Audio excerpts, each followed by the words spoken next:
되기를 주의 이름으로 축복합니다. 자, 우리가 살면서 가장 많이 하는 핑계들 중 하나가 바로 환경 탓입니다. 내 탓이요. 내가 아니고 너 때문에, 환경 때문에 그렇습니다. 라고 이렇게 얘기하는 것들이 많습니다. 좀 여건이 좀 나아지면 할게요. 또 워낙 바빠서. 그런데 우리가 신앙생활도 이렇게 하고 있다는 거죠. 전도를 하다 보면요, 교회에 나와서 함께 예배를 드려요 하면 아유, 술, 담배 끊고 나서 갈게요. 또 내 주변에는 믿음이 좋은 사람들이 없으니까 나도 그렇게 되나 봐요 라고 내 탓이 아니라 너 때문에 주변의 환경 탓을 하게 되는 게 가장 많은 핑계들 중에 하나입니다. 자, 그러면 가슴에 손을 얹고 한번 생각해 보시기 바랍니다. 질문을 한번 해보세요. 과연 나는 환경에 뛰어넘는 사람인가? 아니면 환경에 흔들리는 사람인가? 하나님이 가장 기뻐하시는 사람은 바로 환경을 뛰어넘는 사람이겠죠. 바로 이런 사람이, 이런 성도가 가장 바람직한 성도라고 할 수 있습니다. 자, 그러면 하나님이 기뻐하시는 가장 바람직한 성도, 그런 성도는 어떤 성도인지 오늘 함께 본문을 통해서 살펴볼 건데, 이게 옆집에 있는 권사님, 집사님 이야기가 아니고 아까 가슴에 손을 얹고 스스로 질문한 것처럼 나는 과연 오늘 말씀 들은 것 중에 과연 나는 해당 사항이 있는가 한번 살펴보시기 바랍니다. 그래서 가장 바람직한 성도로서 남은 여생을 하나님이 기뻐하시는 삶을 살아가게 되기를 주의 이름으로 축원합니다. 자, 첫 번째는 봉사하는 성도입니다. 여러분, 최악의 경우에서 최선의 생활을 하는 사람이 진짜 제대로 된 사람, 진짜 훌륭한 사람입니다. 오늘 본문에 보면요, 18절에 사무엘은 어렸을 때에 세마포 에봇을 입고 여호와 앞에서 섬겼더라라고 합니다. 봉사한 거죠. 지금 한나가 아이를 못 가져서 핍박을 받다가 하나님께 기도를 합니다. 하나님께 기도해서 기도 응답 받은 아이가 바로 사무엘입니다. 사무엘은 이게 성전에 바친 거예요. 그러니까 사무엘은 어릴 때부터 성전에서 살면서 봉사를 했던 거죠. 그때 제사장이 엘리 제사장이었어요. 근데 그 엘리의 두 아들이 홈니와 비느하스가 있는데 이 두 아들이 역시 마찬가지로 제사장이었습니다. 그런데 이 두 아들은요, 성경에 보니까 불량했다라고 하는 게, 그러니까 아주 엉망이었다는 얘기죠. 하나님께서 분명히 명령하시기를 제사 드리고 나면 제사장이 가져가야 할 부분이 있어요. 몫이 따로 있어요. 어디 부분은 하나님 앞에 드리고 어디 부분은 제사장이 가져간다라고 율법에 다 써놨어요. 그렇게 명령을 하셨거든요. 그런데요, 이제 제사 드리고 나면 그 먹으려면 어떻게 되겠어요? 삶든지 찌든지 뭐 수육을 만든지 뭔 해야 될 거 아니에요. 그러면 감아서 큰 데다가 이제 끓입니다. 그럼 자기가 먹을 것만 건져야 되잖아요. 근데 무조건 그냥 갈고리로 휘 저어가지고 거기에 걸리는 거 다 자기가 가지고 가는 거예요. 거기다가 이제 백성들이 제사 지내러 짐승을 들고 오잖아요. 그러면 짐승을 잡고 피를 뿌리고 제사를 드리거든요. 그런데 제사 지내기도 전에 자기가 필요하다고 그냥 가져가는 거예요. 하나님께 바치지도 않고. 진짜 요즘 말로 하면 싸가지가 없는 거죠. 버릇이 없는 거예요. 하나님 알기를 아주 우습게 본 거죠. 그런데 이렇게 엉망인 그 제사장들 사이에 엘리도요, 사실 충직한 건 아니었거든요. 그 두 아들 속에서 같이 지낸 거예요. 이런 보통은요, 이런 환경 속에서 자라면 이렇게 될 수밖에 없어요. 다 보고 배우는 게 그런 거잖아요. 그러니까 사무엘이 아마 그 아들들 하는 거 보고 그렇게 배울 만도 한데 사무엘은 정직하게 제대로 배운 거예요. 정말로 아까 말씀드린 대로 최악의 상황 속에서 최선의 신앙생활을 했던 겁니다.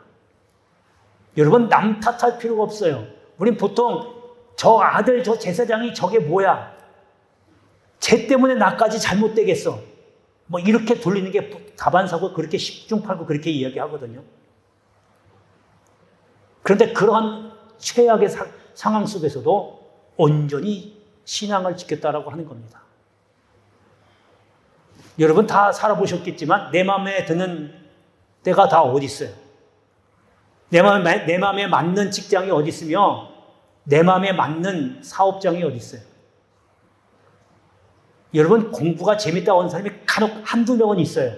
그런 사람 빼고 여러분 공부가 재밌었어요? 마음에 안 들었잖아요. 그런데도 하라고 하니까 하긴 했죠. 여러분 어딜 가든 다 내 마음에 맞는 장소, 사람 없어요. 교회는 안 그래요? 교회도 똑같아요. 사람이 많이 모이다 보니까 내 마음에 맞는 사람만 골라서 같이 신앙생활 하겠다. 여러분 그러면 하나님 앞에 혼납니다. 왜? 하나님께 그럼 버림받는 거예요. 내가 널 하나님의 백성으로 만들어야 되는데 네가 그 좋아하는 사람만 골라서 만나고 그렇게 한다면 내가 널 어떻게 고쳐 쓰겠니? 그러면은 하나님께 봉사도 못하는 거예요. 오늘 말씀처럼 섬길 수가 없는 거예요. 그래서 그런 사람을 만날수록 오히려 내가 이제 하나님께서 이 사람을 통해서 나를 만들어 가는구나. 나를 다지게 하시는구나 라고 생각을 하셔야죠. 그러면 오히려 감사합니다. 내가 어떻게든 한번 버텨내겠습니다. 말씀으로 극복하겠습니다 해야지. 저 사람 꼴 보기 싫어서 교회 안 나와. 저 사람 꼴 보기 싫어서 나 딴 데 간다고 뭐 별 수 있어요? 내가 늘 말씀드리지만 내가 변해야 다른 교회 가도 내가 버틸 수 있는 거예요. 내가 변하지도 않는데 딴 교회 간다? 딴 회사 옮긴다? 딴 직장 간다? 뻔하고 똑같아요. 계속 그렇게 됩니다. 그러니까 내가 변하면 모든 게 다 해결돼요. 그러니까 신앙생활도 내가 변하고 내가 바뀌면 하나님을 제대로 섬길 수 있는 거예요. 우리 가끔 그러잖아요, 사람들. 야, 사람 보고 신앙생활 하는 거 아니야. 하나님 보고 신앙생활 하는 거지. 하나님하고 중요한 거지. 말은 맞지요. 그런데 그 사람의 신앙이 낮으면 하나님보다는 사람을 보게 되거든요. 그러니까 그 사람을 자꾸 위에서 기도해주고 섬길 수 있도록 봉사할 수 있도록 자꾸 끌어줘야 되는 게 중직자들 할 일이에요.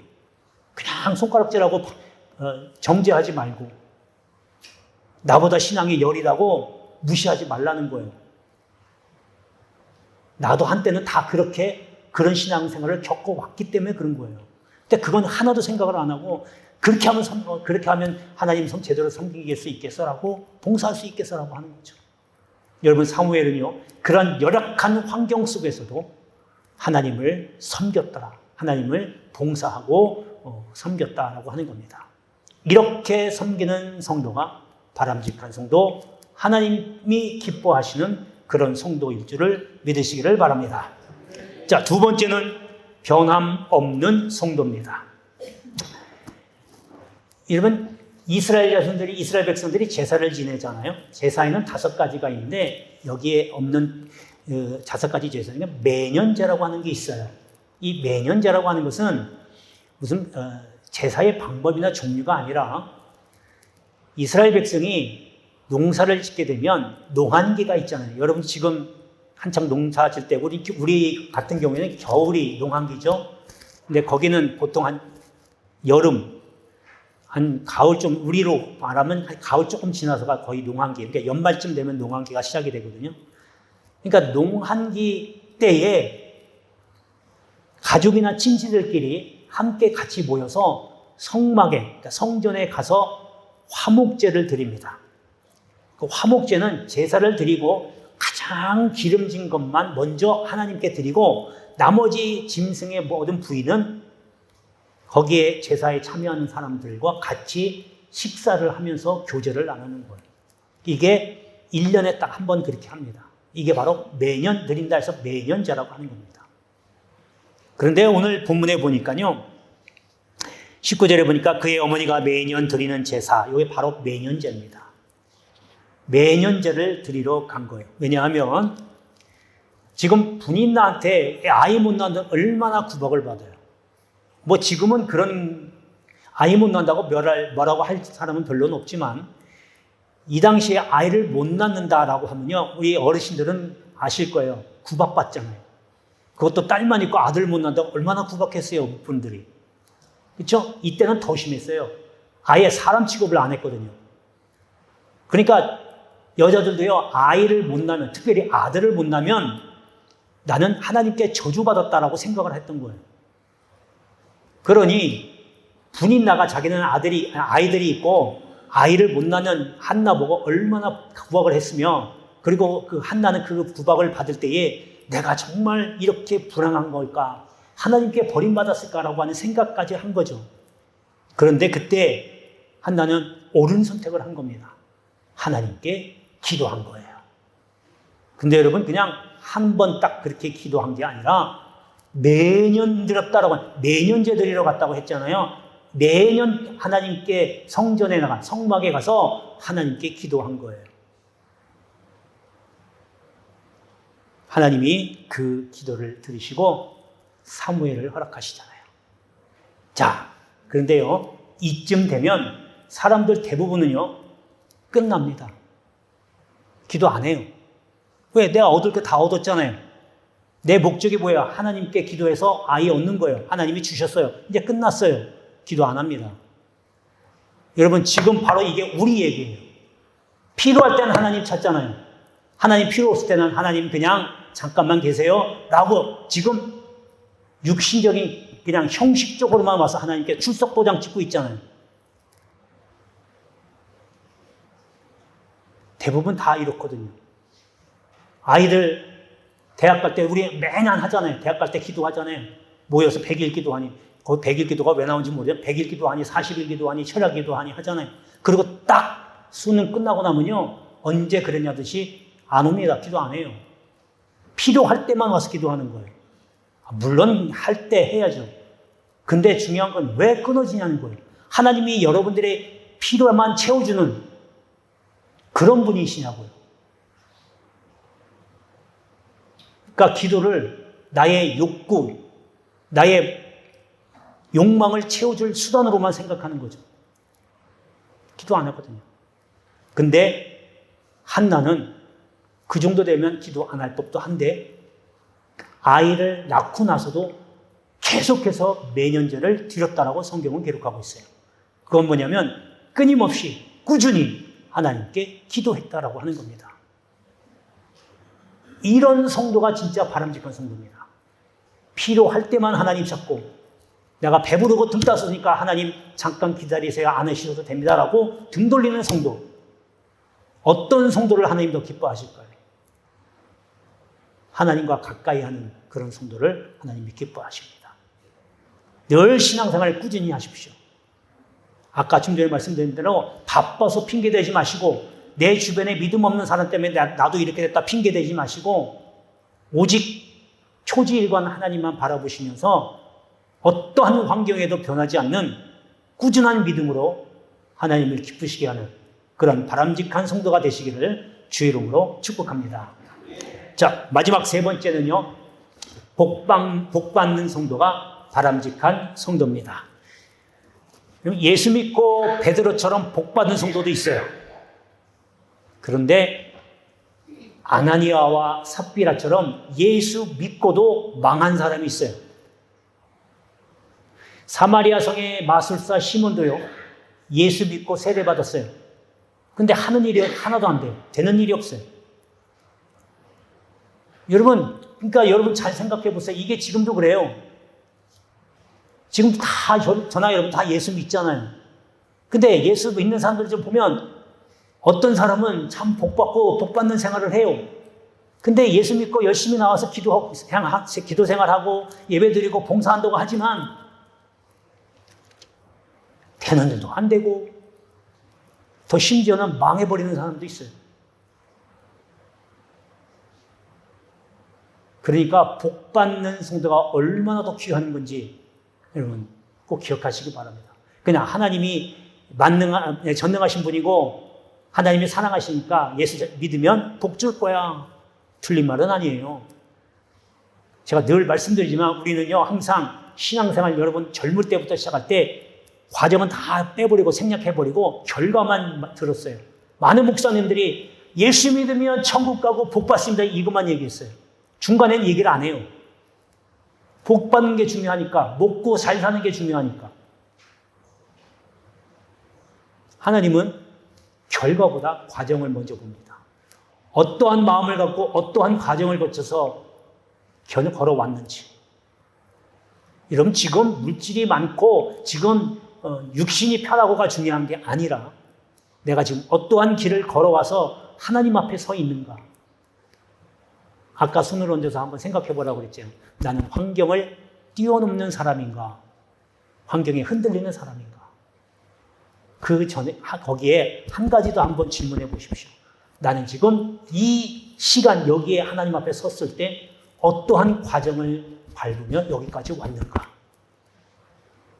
그리고 앞으로 어떤 길을 걸어갈 것인가라고 한번 자문해 보십시오. 그래서 기도를 꾸준히 한 사람은 상관없겠지만 기도를 안 한 사람이라도 한번 집에 가서 조용한 시간에 혼자 있을 때 한번 생각을 해보세요. 여러분 다 이제 연세들이 있으셔서 그럴 시간은 충분하잖아요. 그래서 내가 걸어온 길이 혹여 잘못된 길이었나? 누구하고 싸웠나? 누구하고 또 하나님 앞에 이렇게 또 어긋나기 있었는가? 여러분 신앙생활은요 자기 기분에 맞춰 하는 게 아닙니다. 자기가 기분이 좋으면 나와서 예배드리고 기분이 언짢고 불편하면 안 나오고 그런 게 신앙생활이 아니에요. 과거처럼 예수 안 믿으면 죽인다고 목에다 칼 대는 사람은 없지만 그 보이지 않는 칼이 지금도 여러분들을 향해서 목에 칼을 대고 있는 거예요. 보이지 않는 칼, 핑계대고 나만 아니면 돼. 또 편하게 하려고 하는 이런 게 다 보이지 않는 칼입니다. 이런 거 지금 여러분 목에 칼이 들이대고 어떻게 할래? 좀 편하게 살래. 한 번 안 나간다고 크게 달라질 건 없어. 불순종한다고 나한테 해야 되는 거 있어? 해야 되는 거 없죠. 말년에 해가 되죠. 지금 당장 불순종한다고 하나님이 너 이놈 하지는 않아요. 하나님은 반드시 회개할 기회를 줍니다. 압살롬에게는요 5년 동안 회개할 기회를 줬어요. 근데 회개 안 했어요. 결국에는 죽잖아요. 그것도 비참하게 죽잖아요. 지금도 똑같은 원리로 우리에게 적용하고 있어요.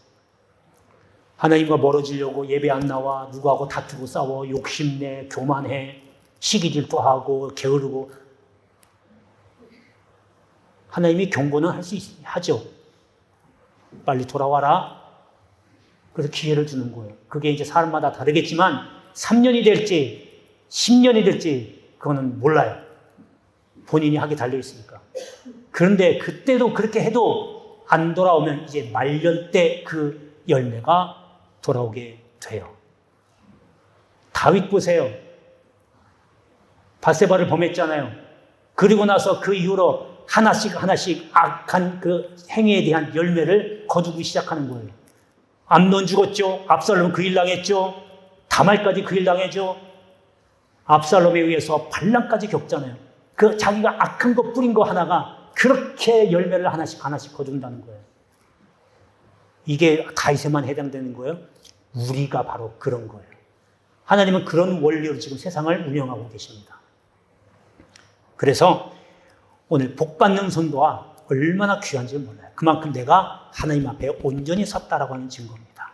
물질 많다고 복 받았다고 생각하지 마세요. 눈에 보이는 물질은 잠깐이면 끝납니다. 진정한 하나님이 주시는 복은 내 마음의 평안이고 마음속에 만족하고 감사를 누리는 것. 이게 진정한 복입니다. 할렐루야. 오늘 말씀에 보면요. 21절에 임신하여 세 아들과 두 딸을 낳게 하셨다. 자, 아들을 바쳤어요. 그랬더니 5명의 자녀를 주셨어요. 5배 복을 주셨습니다. 하나님께 가장 소중한 걸 드렸더니, 가장 좋은 걸 하나님 앞에 드렸더니 하나님은 그걸로 되갚아 주셨는데 그냥 똑같이 주는 게 아니라 플러스 보너스로 복을 주셨다라고 하는 겁니다. 그러니까 바칠 줄 아는 사람이 하나님께 복을 받을 수 있다는 것 꼭 명심하시기 바랍니다. 하나님을 시험하는 건 아니지만 내가 먼저 하나님께 드리시고 바치세요. 아깝다고 생각하면 하나님도 여러분 주는 거 아까워하십니다. 하나님께 바치는 걸 아까워하면 하나님이 여러분들에게 복 주는 것도 아까워하기 때문에 안 주시는 거예요. 그러니까 먼저 하나님께 하나님 날 먼저 주세요. 내가 그럼 줄게요라가 아니라 먼저 그의 나라와 의, 먼저 하나님께 바치면 하나님은요 거기에 플러스 알파 보너스 해서 그것이 100%가 될지 200%가 될지는 하나님만이 주시니까 해서 나한테 주시는 겁니다. 할렐루야. 그러니까 결국은 뭐예요? 내가 하나님께 바치는 건 결코 손해가 없습니다. 어떤 경우라도 여러분은 받게 돼 있어요. 내가 못 받았다, 내가 바쳤는데도 못 받았다, 여러분이 영적으로 둔감해서 그래요. 하나님 반드시 주십니다. 농사의 결과물로, 여러분 직장의 승진으로, 사업의 성공으로 다 하나님이 알게 모르게 여러분 주십니다. 그러면 그것이 복이 되는 줄 믿으시기 바랍니다. 이러한 복받는 성도, 바람직한 성도로서 하나님을 기쁘시게 하는 여러분 되시기를 주의 이름으로 축복합니다. 기도하겠습니다. 은혜로우신